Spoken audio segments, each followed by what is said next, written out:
संगम अंतर है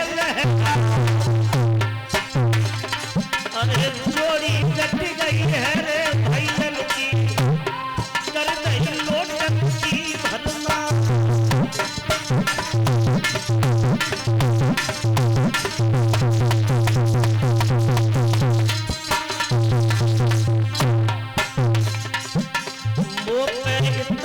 प्रेमो जइया जल रहे जिंदगी मेरी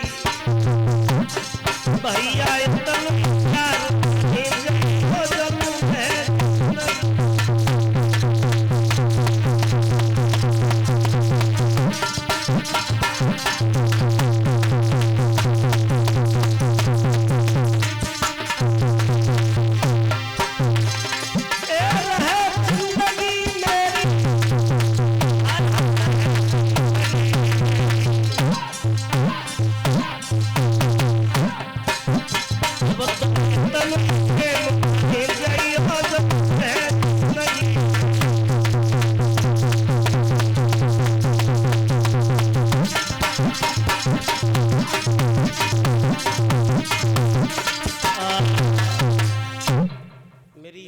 बहनों बुजुर्गों भाइयों, उत्तरा से भगवान कन्हैया कहते हैं कि उत्तरा तेरे गर्व की रक्षा तो मैं कर सकता हूं, लेकिन हमें तेरे गर्व के अंदर जाना पड़ेगा।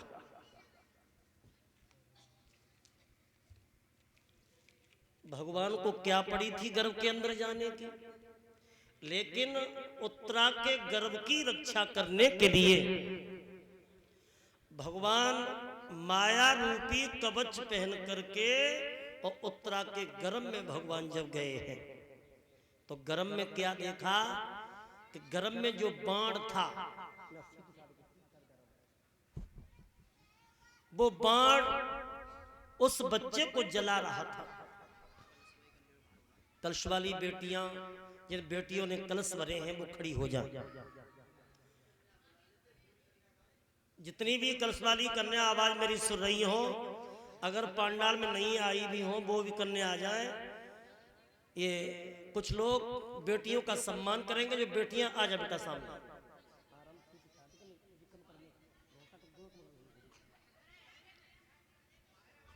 उत्तरा के गर्भ में जब भगवान पहुंच गए हैं और जो बाण उस बच्चे को जला रहा था तो भगवान ने गर्भ में ही चक्र सुदर्शन धारण किया और चक्र सुदर्शन धारण करके भगवान ने उस बाण की ज्वाला को शांत किया, उस बाण को नष्ट किया और उस पुत्र की रक्षा की है। तो बताया जाता है कि उस बच्चे ने साक्षात गर्भ में ही परमात्मा के दर्शन कर लिए थे। बोल गोविंद भगवान की। गर्भ में ही भगवान के दर्शन किए। आज भगवान उत्तरा के गर्भ की रक्षा करने के बाद माया रूपी कवच पहन करके भगवान उत्तरा के गर्भ से निकले हैं। भगवान अंतर ध्यान हो गए, उत्तरा के गर्भ की रक्षा की है। लेकिन भाइयों, मेरी समझ में केवल एक बात आई है,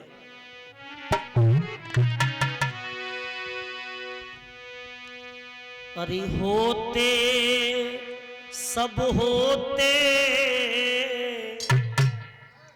तो दुनिया में सब होते,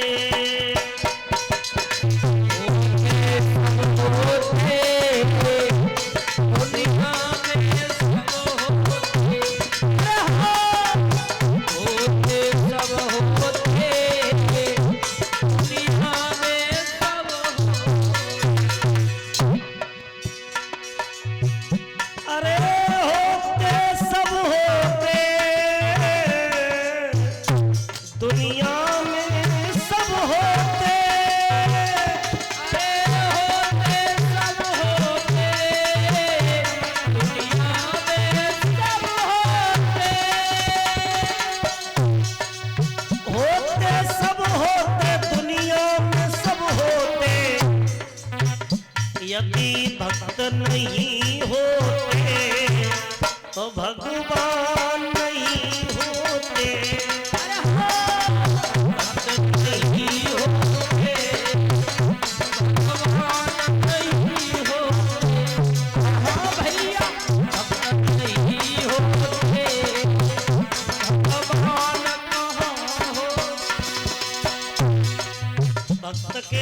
समय है भगवान, लेकिन भक्त और भगवान में कितना अंतर हो। भक्त किनका भजन करता है? भगवान का। और भगवान किनको भजन करता है? भगवान भक्त को भजन करते हैं कि मेरे कोई भक्त दुखी नहीं रहे। लेकिन अंतर कितना है? भक्त कहता है मुझे राम चरण प्यारा है, राम कहते हैं मुझे भक्त भजन प्यारा है।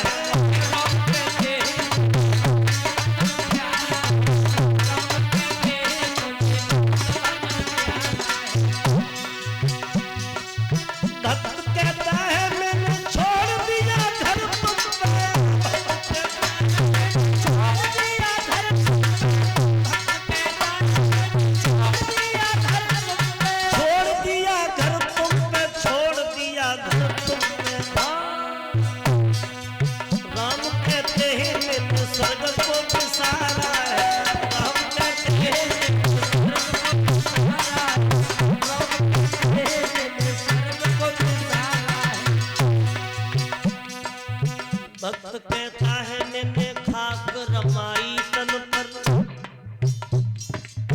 भक्त कहता है मैंने खाक रमाई तन पर, खाक रमाई तन पर, खाक रमाई और खाक रमाई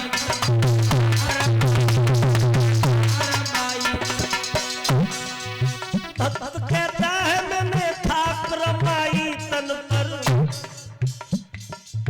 राम कहते हैं मैंने जटा जूट धारा है, राम कहते हैं मैंने जटा जूट धारा है।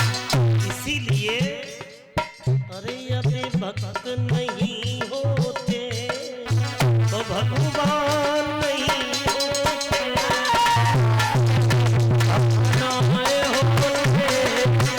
भगवान नहीं होते।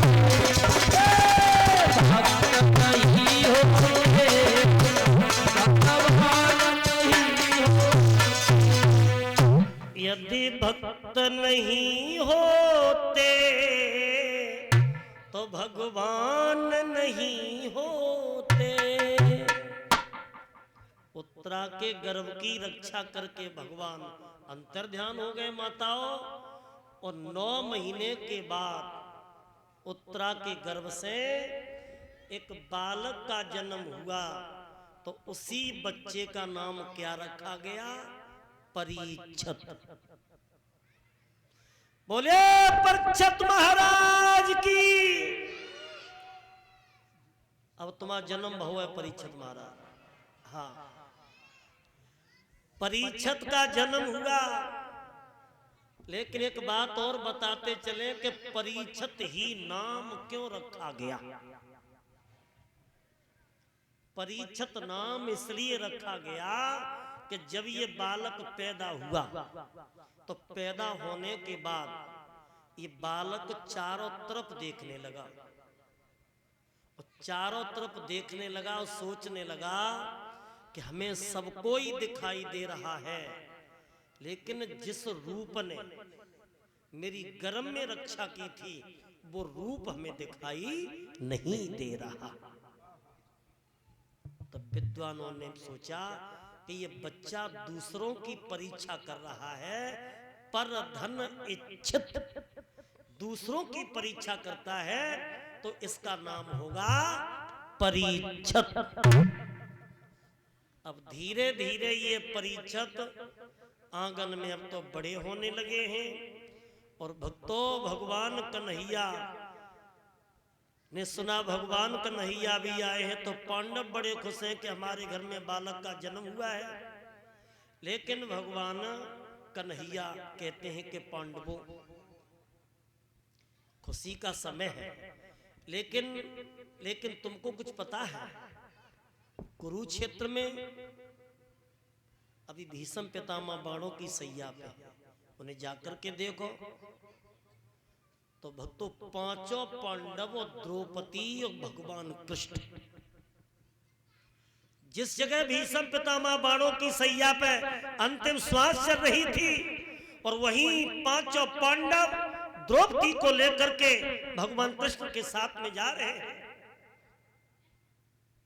उधर भीष्म पितामह जब बाणों की सैया पे पड़े हैं तो एक ही बात सोच रहे हैं,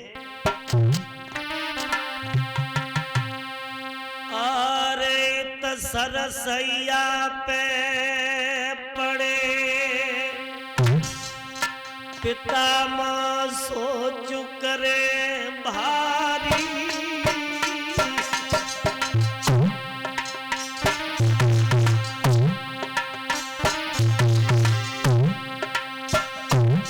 पितामह बाणों की सैया पे पड़े हैं, अंतिम श्वास चल रही है, आंखों से अश्रु की धारा बह रही है।